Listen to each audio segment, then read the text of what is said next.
down my review problems. Here's number 4, and this one involves limiting reactant.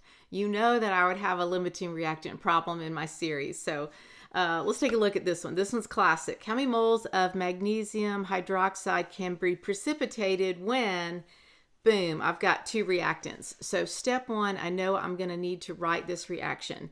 So I'm forming magnesium hydroxide. And from what? Well, we're given quantities of 2 reactants. So we'll have magnesium chloride, and that would be an aqueous solution. And then we're going to have potassium hydroxide. Okay, and then that's going to make, well, we know magnesium hydroxide, and the other product would be potassium chloride. And so we'll write this reaction, and this one's going to be the solid. It will precipitate.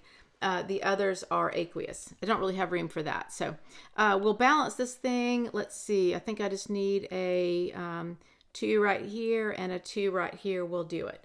So now I have a balanced reaction. All right, that's the first thing we have to do. The second thing we have to do is find the limiting reactant. And how do I know I need a limiting reactant? Limiting reactant is when you have quantities of 2 reactants or all of your reactants. We don't know that we have the right stoichiometric amounts. So what we have to do is first find limiting reactant. So I need to take my concentrations and find the moles of product each one can produce. So first of all, let's start with the magnesium chloride, and I'm going to do that guy in, let's do that guy in blue so that you can see it. All right, so I'm going to start with my magnesium chloride, and I've got 0.2 molar, which is 0.2 moles per liter of what? Magnesium chloride. Okay, and then I'm going to multiply by the volume. Well, I've 15 mils is 0.15 liters. Okay, so that'll give me moles of magnesium chloride. Now, I've got to get rid of moles of magnesium chloride and go to moles of what? Product, which is magnesium hydroxide. Okay, and so I'm going to use a mole ratio, and that is a very boring 1:1. And so I will find that this will produce 0.030 moles of magnesium hydroxide. Okay, we've done the first one, we stop and we go do the second one. So the second one is the KOH. So similarly, I'll just work this one, moles of KOH per liter times the volume. Okay, units cancel, now I'm in moles. Now we need a mole ratio. We're going to get rid of moles of KOH and go to moles of magnesium hydroxide. Okay, mole ratio is, this time it's 1:2. So crunch all these numbers, and what we're going to be left with is, we've got 0.022 moles of magnesium hydroxide.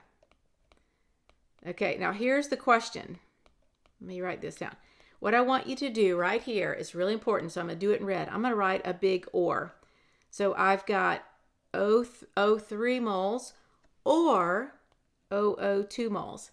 And when you do this on your paper, you have moles of magnesium hydroxide beside both of these numbers. Both things can't happen. It's going to be one or the other. So which one will happen? Which one will we make? Well, it's the least number of moles. And so what I want you to do is cross this number out so that you can't use that number. So here's the thing.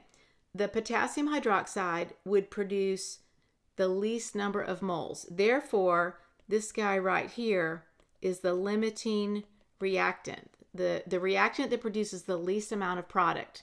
And so why can't we make that 0.003 moles of magnesium hydroxide?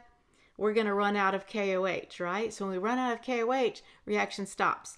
And so the answer to this question is 0.0022 moles of magnesium hydroxide. So this was a good review in, well, a couple things. One, writing a reaction, balancing. 2, it was finding limiting reactant. We had to use concentrations to get our quantities and then use some mole ratios. So I hope that was a good review for you. I love this one. You can do chemistry.